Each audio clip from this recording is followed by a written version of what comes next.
Hello and welcome to Some Dude Shed. This is our special fan fiction episode. We recorded this a few months ago, but turns out that two of us accidentally wrote Christmas stories, so we turned it into our Christmas episode. Enjoy. Hello and welcome to Some Dude Shed.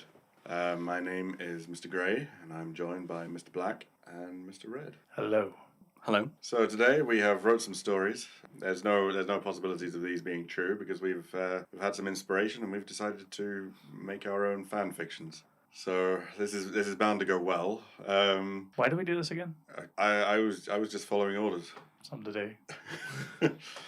Right. Wanted to compel some real tear-jerking emotions from our audience. Well, I suppose maybe we just wanted to get into the mind of a fan fiction writer. You know what goes through their head. Why do they do it? Because there's an awful lot of them. You know. A lot of A them. lot of fan fiction out there. Some would say too many. Yeah.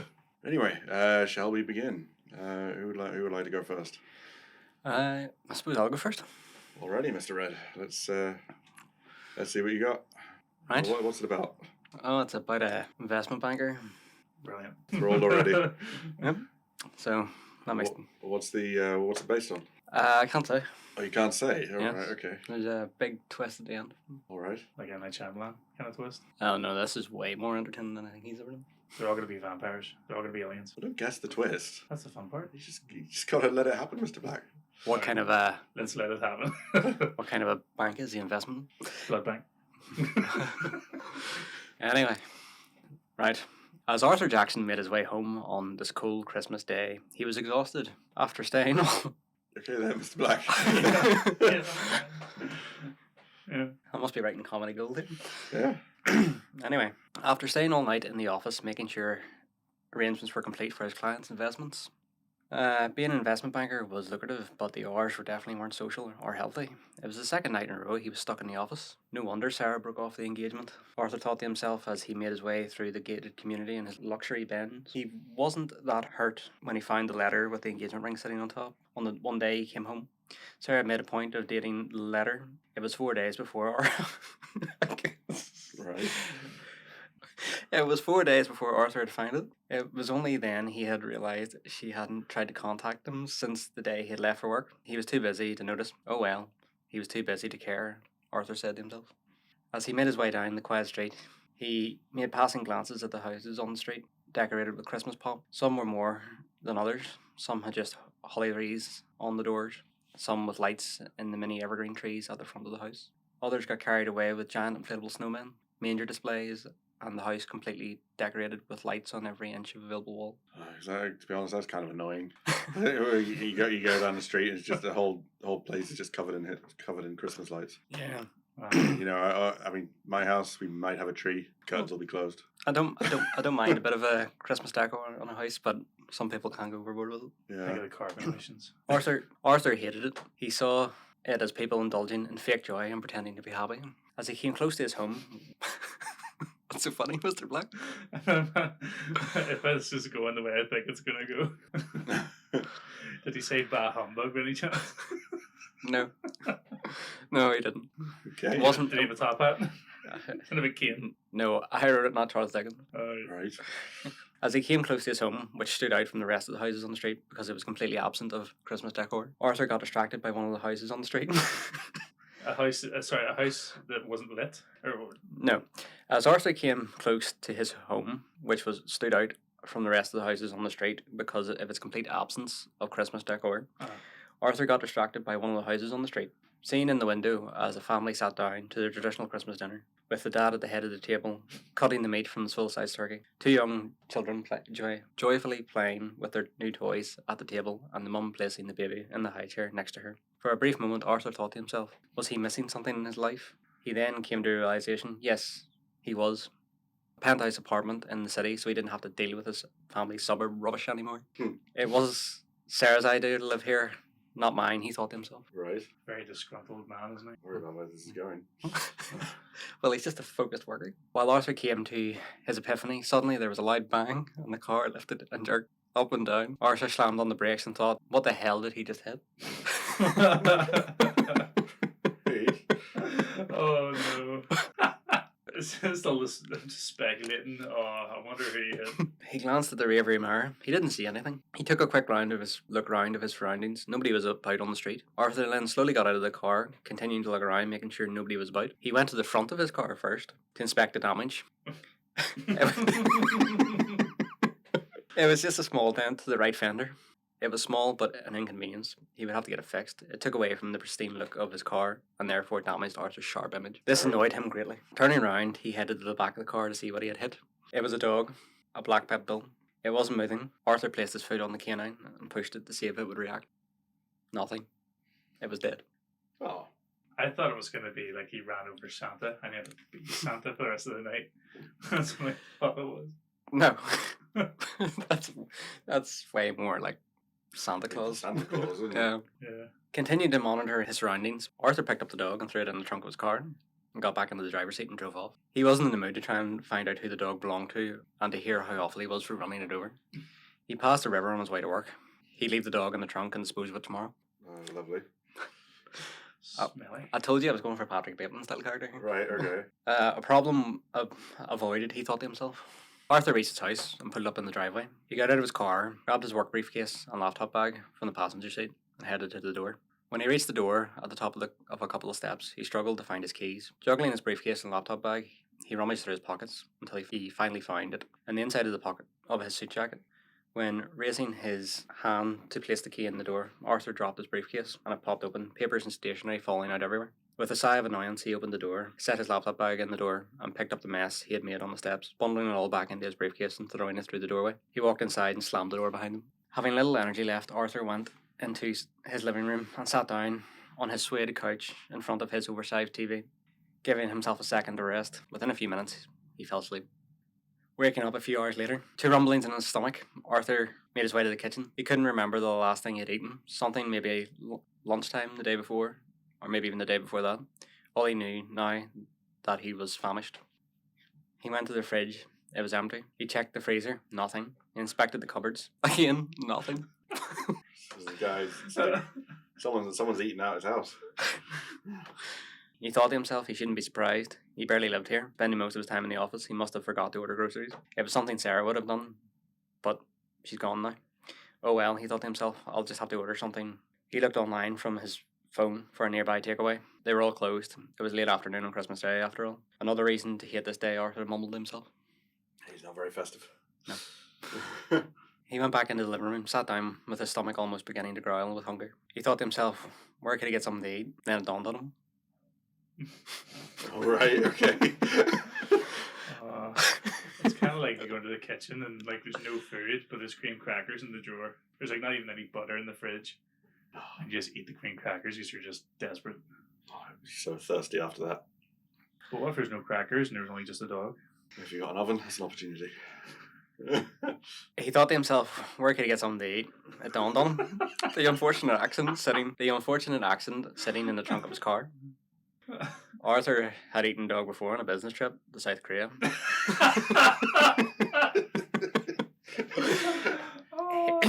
He didn't realise it until after the fact. He was served of it as part of a provided lunch. He didn't really mind it, when in Rome and all that.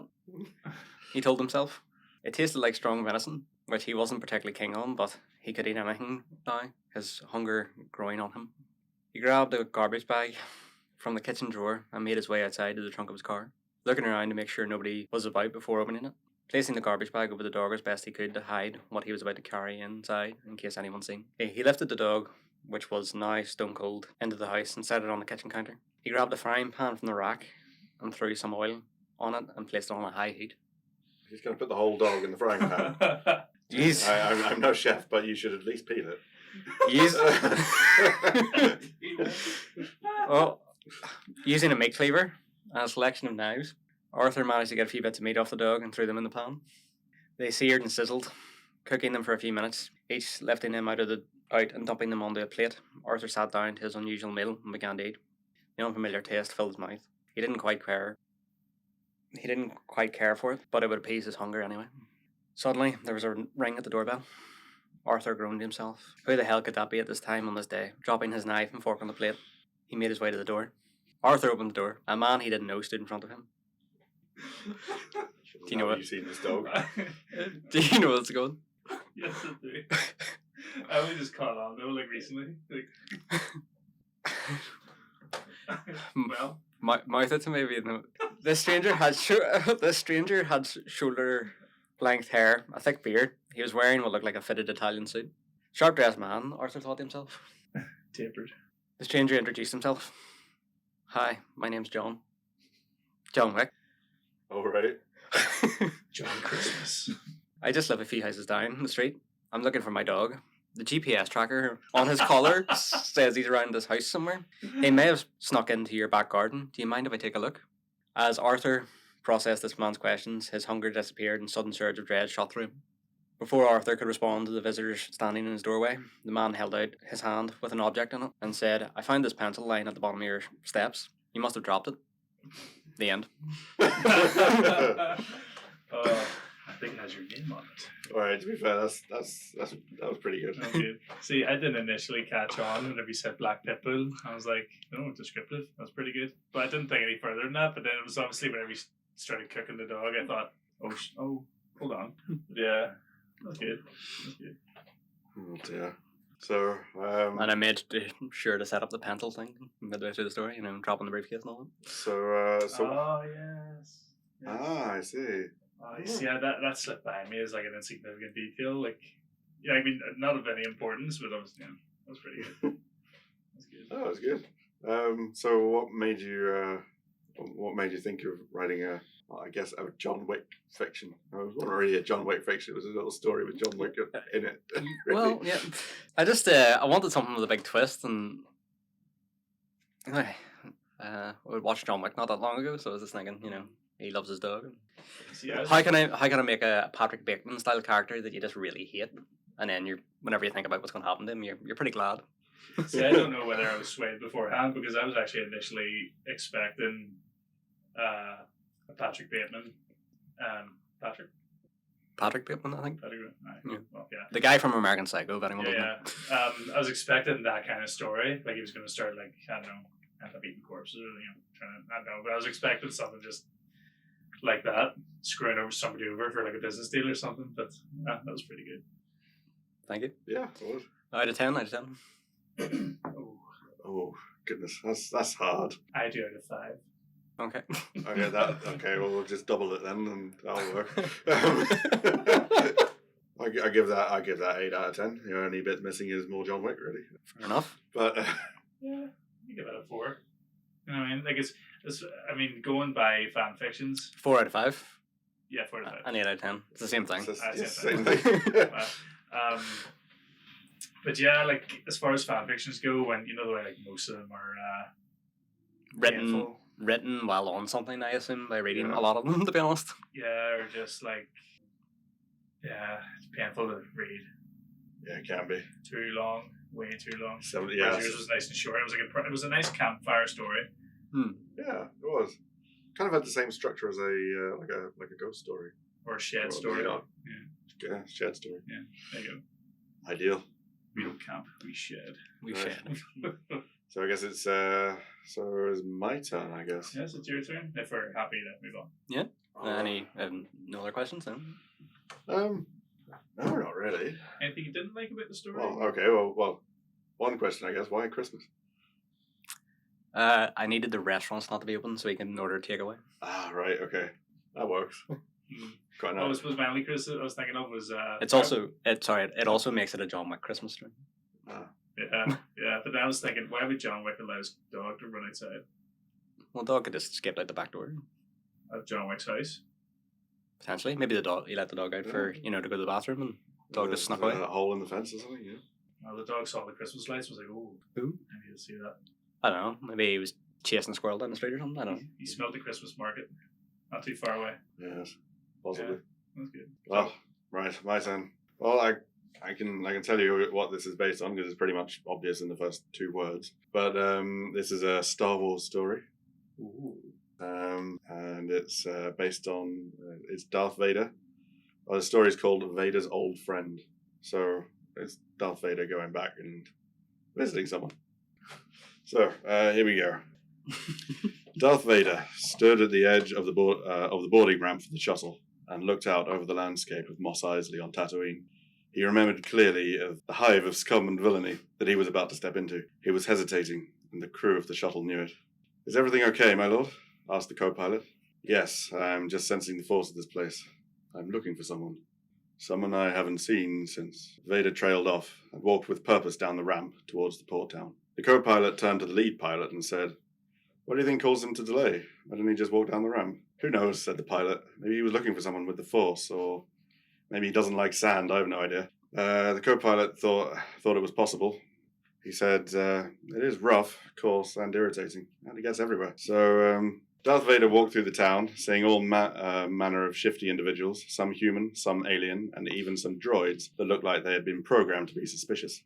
He entered a sleazy bar in the center of the town. He remembered it from his previous life in Tatooine. When he got in, he dusted off the desert sand that had blown onto his clothes. In his head, he was dreading getting his outfit fully aired out and clean from all the sand. The last thing he wanted was some sand to get into his suit, as it was coarse, rough, and irritating, and it got everywhere. He hated sand. Is that a descriptor, or is that like an inner monologue? It's just a descriptor, I guess. I have no idea. The place was pretty crowded. He could barely hear the annoying music over the chatter of all the patrons. There was a familiar creature trudging his way from the bar. It was a strange creature, a little smaller than a man, and appeared to walk on its hands as it carried a large drink in its feet to a booth in the corner. This was the one he was looking for. Vader walked over to the sullen creature at the table and said, "What's the latest news from the Bunta Eve Classic?" he asked. "I don't watch pod racing," said the alien, as he took another swig from his drink. "I'm sorry," said Vader. "I thought you were someone else." "You okay there, Mr. Black?" Yeah. "What do you want from me, cyborg?" said the alien. "Do I look like the same driver I was before?" This was him, Sebulba, Vader's greatest rival from his youth. Sebulba clearly didn't recognize Vader as the same young human boy he was before. Darth Vader was used to that, though. He didn't exactly have the same face he did when he was 9 years old. "What happened, Sebulba?" "Well, I had it all. I was champion pod racer, and then this kid comes along and humiliates me, and no one took me seriously anymore." Darth Vader thought it might be best to keep his identity a secret, for now. Sebulba continued, "And I lost all my money, and now I'm stuck here. Please say you're here to take me to another planet. I'm so sick of sand. It's so coarse, rough, and irritating, and it gets everywhere." "Oh, tell me about it," says Vader. So Darth Vader and Sebulba had a long chat about racing and the good old days. Vader took the role of a fan and was careful not to reveal his identity. Then Vader cut to the chase. "I'm gathering a special team," he said, "by the order of Emperor Palpatine." "Wow," said Sebulba, impressed at the name drop. "I need you to be my pilot. The salary is substantial." Sebulba agreed, and they left the bar to a sandstorm. The sand was rough, coarse, and irritating, and was getting everywhere. They made their way to the shuttle, and Vader was just about to press the button to lower the ramp, and the shuttle took off, hovering above Vader's head, kicking up so much sand, so much that it became hard to see. It was swirling around, getting everywhere. Vader then felt a small impact on his back, like a gentle punch. Sebulba had thrown a sandball at him. "No," said Vader quietly. "Come on, little Hanny, play in the sand, it's fun." No, shouted Vader. He was getting irritated by the sand. "No," he shouted as he felt his roughness, coarseness. "No," as Vader does. Darth Vader found himself staring at the ceiling of his room in the Star Destroyer. "I'm never going back to Tatooine. These nightmares are getting worse." So you're saying is Vader isn't a fan of sand? No, he has nightmares about sand. That was brilliant. That was really That was very good, yes. I'm not gonna lie. I was gonna turn it into a romance, but then I got bored and decided to wake him up. Initially, well, I thought it was just going to turn into a story just all the way sand towards the end. I suppose it was. But see, whenever you said a small creature, sort of slightly smaller than human, I thought you were going to say it was Wanto.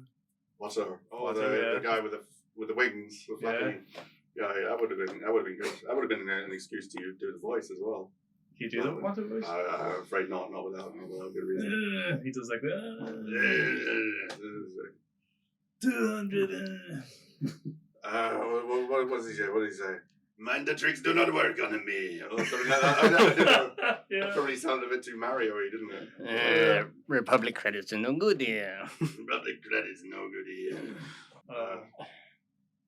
I give that one 10 out of 10. It was the bit where he said, come on, where he threw the sandball at him. He said, come on, Annie. that was just brilliant. That was good. I thought he was just going to straight up kill Sebulba as well. Oh, why would you do that? I know, but then I realised what happened at the end. At the end of the pod race, but yeah, this was really made Yeah, sense. he kind of, Sebulba kind of But I did brought think it it's on himself. He was a dirty cheat. well. I thought a couple of things were going to happen. I thought he was going to go back to try and find his mum. But we cares about her. Yeah, but he already knew. Yeah, he already knew she was dead. Oh yeah, see, my Star Wars. Some knowledge isn't very good. Sand Village people paid for it. Oh yes, that's right. He did a little massacre. Stuff and for the Women sun. and children too. He didn't discriminate. Yeah, I mean, it's actually, if we can talk about the films just briefly, he did massacre the Sand people in the village, and then he went back to Padme and said, I've just massacred the Sand people in the village because I was really pissed off. And she basically said, oh, poor Annie. Let me make you feel better. It's like, she didn't say, oh my God, you've killed a load of people. Get away from me. And she ran out of the room. Yeah, and Like a normal person would. But nobody gives it. And then he tried to top that by killing all the younglings in the Jedi Temple, and even then she wasn't totally convinced that he was a psycho. Nobody Yeah. gives a shit about the Sand people. Well, clearly not. They were Tusken Raiders, weren't they? Was Yeah, Tusken I think Raiders? Tusken Raiders, Sand Yeah. people are the same thing, right? Yeah. Are they even called Tusken Raiders in the original film? It was called Sand People. I don't know. No. I don't know. I actually don't. I can't remember. It might not be. It mightn't actually be called Tusken Raiders until episode 1. Yeah, I think so. Yeah. Because, you know, the way they're sniping at the pod race, Oh, yes. and then the announcer says they're Tusken Raiders. Like were they on? I'm not actually Tatooine sure. In the first episode. Yeah. Yeah, In there was- episode Yeah. 4. Yeah, they're. Was Tatooine where they were? So Yeah, because. Well, anyway, we're getting off point here. Sarlacc that was. Yeah, that's Tatooine. Yeah, that's Tatooine. Yeah. So yeah, they were Tusken Raiders. Huh? No, Just uh, don't say it, they were. Oh, no, yes, because they were in the episode 4 because they attacked Luke. And then. Yeah. And then Obi-Wan Kenobi has to scare them off by making himself look big. You know, So- Ben Kenobi. yeah, you know how you get rid of a bear, you make yourself look real big. Apparently. Mm. So, Don't take out this advice. So you're giving it 10? I give it a 10. That's the bit at the end that's made me laugh. Yeah. Yeah. I will give it a 9.5. Oh. A 9.5. This No, is it's a guy- 9. I'll round it up to 9. This is rounded up to 9. Right. 9 This is a guy working on 5 stars. He's now going 9.5. That's one. That's and he's 4.5. rounding it up to 9. Yeah, but 4 is 8. So 4.5. No, I'll give it 4.5 then. Okay. 4.5, which is 9. Yes. 9 out of 10. 9 out of Oh, 10. well, thank I'll you do very 10. much, guys. I'll conform Means to a the lot. 10s. Oh. My story feels shit now compared to yours and Oh, yours. don't say that. I'm sure it's great. I'm looking forward to it. I think I had a couple of drinks and I wrote it as well. So That can only make it better. I don't know. Well, I was kind of writing this in the same vein as, similar to the style of other fanfics, All right. and that they're badly written. Have you like written a Star Trek fan fiction where you're a new crew member and you can do everything brilliantly? Nah. No. Okay. All right. All right. The story is called Christmas Time in Verdansk. That's why I laughed at yours at the very start. It's like, oh, 2 Christmases in one. 2 Christmas movies. This may as well be a things. Christmas episode. Oh, I should have done mine about Life Day. Carry on. It's only September. So, Christmas Time in Verdansk. Verdansk, December 25th, 0300 hours. Private John Plop took cover in the... You all right? This is just yeah. Oh, my phone is making noises. Yeah. My I'll phone. have to edit this a little bit, I think. And I'll just I'll rectify the problem. There we go. Right. Private John Plop took cover in the second floor of an apartment complex just west of the dilapidated police station His heartbeat sensor gently pinged an echo through the room. No enemies nearby. His rifle was carefully perched on the window frame, facing northeast. The chill of winter bit relentlessly at his fingers and toes, the smoke from his cigarette mingling with a gentle breeze drifting through the building. He remained still, as frozen as the water droplets on the window pane, snowflakes finding their resting place along the barrel of his rifle. "I've reached the buy station," said a gruff voice, barreling through the tiny speaker of the walkie-talkie. There's one problem I do find with this. I don't believe... Shit. No. I don't believe for a second Activision would bother their holes to put snow in their Verdansk at Christmas time, because they didn't do it. I'm holding out hope because we had Christmas Crash.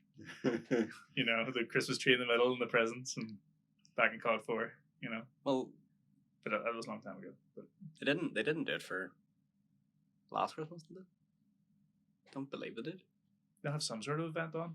They had a Halloween event on, Yeah. and I think they're doing another event this year. I always don't think thought, they I did always it thought it this was a bit strange to do Christmassy things in a multiplayer game. At least when I was young, because Christmas Day, that's when you're playing the new games. It's pretty amazing So- GTA 5. Yeah, but as well, though. some people don't get their games until Christmas Day. Mm-hmm. So say it's a game that launches in like November or something, or late October. Yeah, A lot of people don't actually get that till Christmas Day. yeah. Until Santa comes. So you'd have a Christmas event. Yeah. But, it's pretty cool. The games do stuff like that. Like in GTA 5 at Christmas time, there's snow. It's all just snow now. Or Los Santos. That's right, anyway. I reached the buy station, said a gruff voice, barreling through the tiny speaker of the walkie-talkie. "It's about time. I'm freezing my arse off here," said Private John Plop. "Who am I buying back?" replied the voice. "Not me. Not me," two defeated-sounding voices said, echoing from the purgatory of spectator mode. What followed were the words, "Eeny, meeny, miny, mo," with a resulting flash and squeal of the signal flare careening skywards from the buy station. "Ah, no," moaned one voice. "For fuck's sake, I was about to go for a plop, as in shit. Hey. How could you afford to buy us both back?" said the other, slightly more annoyed, moaning voice. "There was a fire sale. Now get over to me, and don't forget the loadout drop while you're down there," said Plop. The pitter-patter of footsteps, crushing layers of fresh snow, approached Private Plop's position. He nervously swiveled his heartbeat sensor around the area to ensure the footsteps were of a friendly persuasion. A familiar figure reached the top of the stairs. "Kept you waiting, huh? Where do you want this loadout drop?" asked Snake. Right. As in Solid Snake. Yeah. Okay.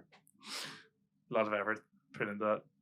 A lot of, yeah. All right, so we're up to 2 references now, are we?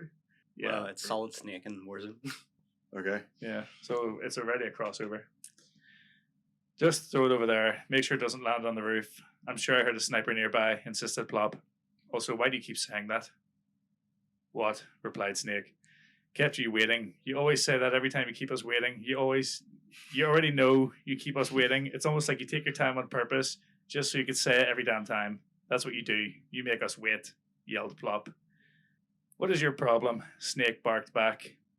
"It's not funny or clever. It's just annoying. Did you even bring the Pringles back with you?" questioned Plop. "Pringles? It's not a convenience store. It's a buy station for equipment. What do you think these rations are for?" yelled Snake. "They're warm because you basically have them up your ass crack the whole time and they taste like shit," shouted Plop. "You're named after a shit," howled Snake. "Your bandana is shit," rebuked Plop. The two awkwardly threw each other around the room in perhaps the worst display of CQC ever implemented, when suddenly a mishmashed pair of loud and slightly concerned voices crackled from the walkie-talkie. "Where are we landing? Have you got the loadout drop yet? Is there any ammo near you? Should we get a vehicle and go closer to the middle of the circle?" they yammered. "Just land here and get your loadout first," Plop commanded. "Snake, you going to chuck the loadout or what?" "I'll chuck your mum," Snake laughed as he nonchalantly threw the flare where it accidentally bounced off the window frame, red smoke now billowing from the canister in the middle of the hallway. "Ah, shit," Plop and Snake whimpered in despair as the loadout box emerged from the sky and crashed under the roof of the apartment with a great deafening whomp. They both hurried outside and gazed up onto the rooftop, mouths ajar in disbelief. With Plop slowly turning his head towards Snake, he hissed, "Well, good job, Bandana Boy. Now we need to get to the roof and pray there are no snipers nearby." "Here we come. Don't worry, we don't see any snipers on the roof. We'll just land up here," Climb the ladder beside you. Ex-spectator Vin Diesel shouts from the sky. The pair of ex-spectators cut their chutes and continue zipping towards the rooftop. Oh shit! Screamed Vin Diesel as he skims past the ledge of the rooftop and violently smashes his head first into the ground beside Snake and Private Plop in a heap of fleshy goodness with the sound of a thud and a squish. What the fuck? I missed the roof! Works out for me. I really need to go before I shit myself, Vin said in haste before hurrying off while awkwardly removing his headset. More ammo for us. Roof is clear. Get up here. Ex-spectator, Jamie McTurdlips.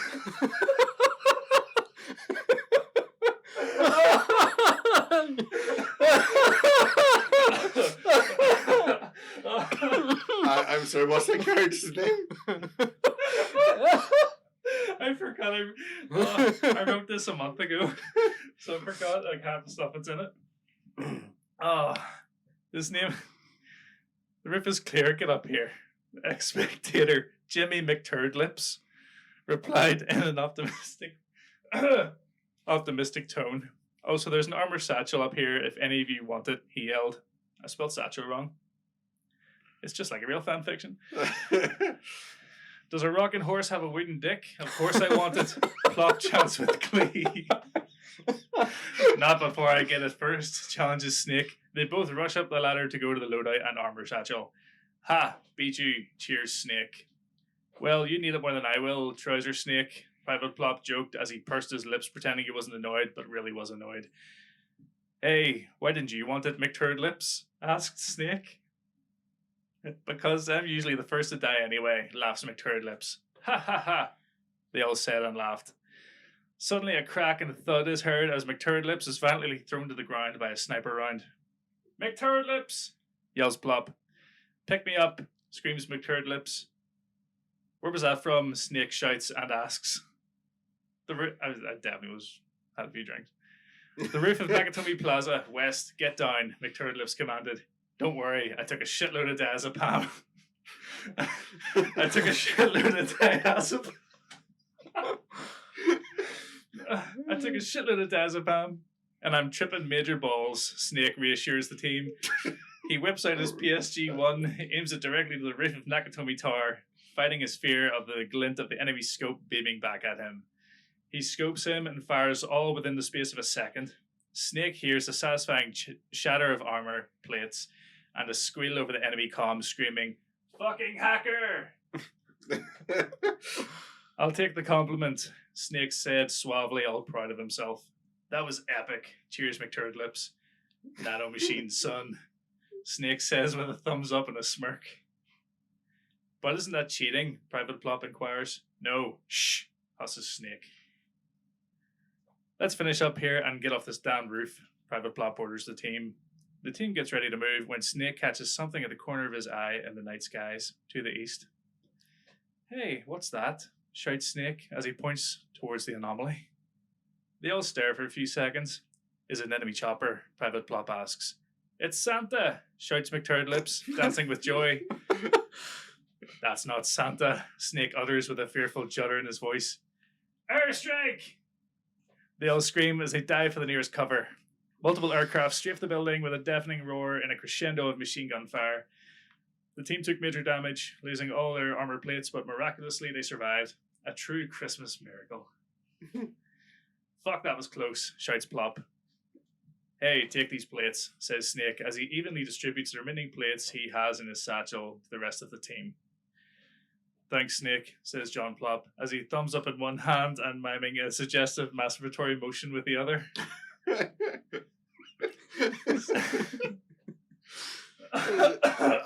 I'm struggling to love this John Plop character. He seems a bit seems a bit rude. He's a bit of a dick, to be honest. Yeah. Well, he's an inspired character from my own imagination. Imagination or memory? Not sure. Thanks, Snake, John Plop. Thumbs up in one hand and miming suggestive masturbatory motion with the other. Snake winks. Maybe later. Don't keep me waiting so long, says Plop. Tee hee hee. They both giggled under their breath, awkwardly masking their erections. Hey guys, so it's got romance in it now. Hey guys. Hey guys, what's that? An alarmed McTurdlip singles to the squad. Oh shit. Is it another airstrike? Shouts Prop. No, it looks like an airdrop. Maybe. An uneasy Snake says puzzlingly. It's Santa! Yells McTurdlips. See? Ho ho ho, motherfuckers! Screamed the festive-looking Asian-sounding man as he thundered down from the sky. Oh shit! It's a dude, as in an enemy. Is that Mr. Chow from The Hangover? I don't know who he is. Private Blob shrieks frantically, spelled wrong, as he tries to finish putting his last armored plate in. The enemy, who's indeed dressed as Santa but had a Chinese accent, swiftly landed onto the roof, rapidly locked into each of the squad, one after the other, with each squad mate dropping to the ground in an instant. With the last member of the team, Snake, going down, the entire team got wiped by an Asian man dressed as Santa. Fucking hacker! Screamed Private John Plop, Snake, and Jimmy McTurdlips in unison. Did we win? Asks Vin Diesel as he refits his headset. Uninstall. The end.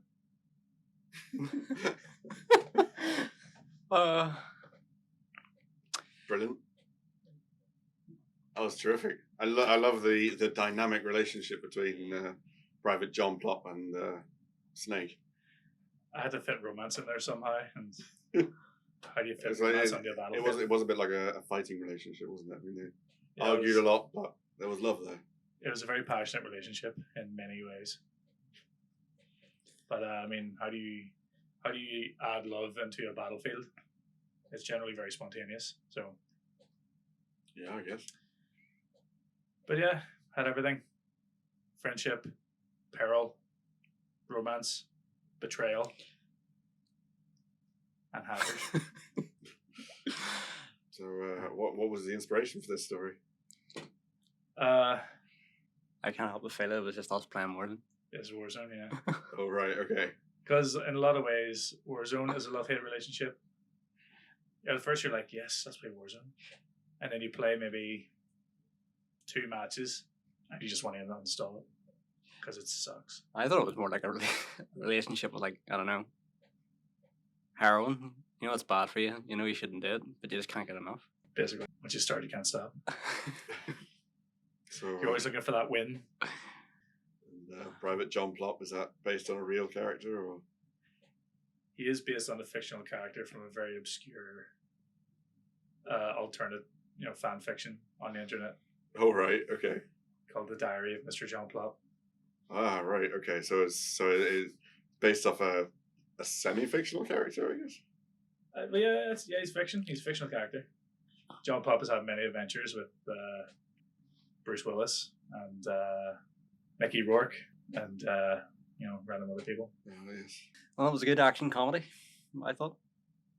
I thought it was terrific. I really enjoyed it. It was okay considering I wrote it in like an hour.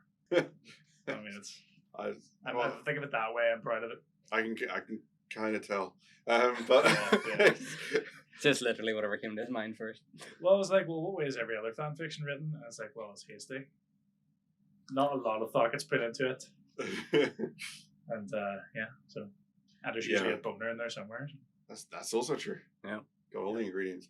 I have to say, I mean, like, when it comes to fan fictions, from what I've seen on the big fanfiction.net website, with the really, really big stories that like several million words long, you just have to wonder. You just read them, and very quickly you see why they're so long, because they're written very, very quickly. Yeah. Obviously, can't give any examples. That'll be hurtful. But it's like they don't read back on their own work. They just no, keep typing. yeah, you get the idea that it's just one constant stream of typing. Some of them don't even bother with spelling. Oh well. Well, there you go. I would give your story a 10 out of 10. I thought it was terrific. I would definitely read it. Don't know if I give it a 10 out of 10. I would give it 8 out of 10. Solid action comedy. Action, comedy, romance, drama, Love boner. Yes. erotic. It's just just general excitement boner. It just happens. Sometimes you just get excited. You had an armor plate, and you're just like, "Phew." You slip it in, and then 2 seconds later, it breaks.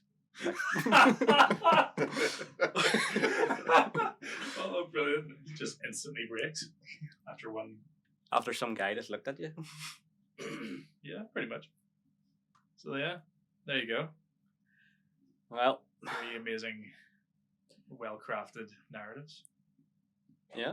Well, Well, tell us what you think in the comments. absolutely. If anybody's listening at this stage, by all means, let us know what you think in the comments. Do any of the three of us have any chance of becoming a writer in the future? Probably not. How would you score us out of 10? And well, out of 10 and out of 4 out of 5, or out of 5, sorry. Absolutely. So yeah, and that concludes our own fan fiction episode. If anybody says that they like it, we may do it again. We'll just have to set each other another homework. Well, We got our Christmas stories in September, just when the stores are starting to fill up the Christmas stuff. Yeah, I actually saw my first Christmas advert today. Oh, Christmas advert on TV. Well, it was on YouTube, but I mean, Oh. it all starts to It's show all up the at the same, same isn't it? time.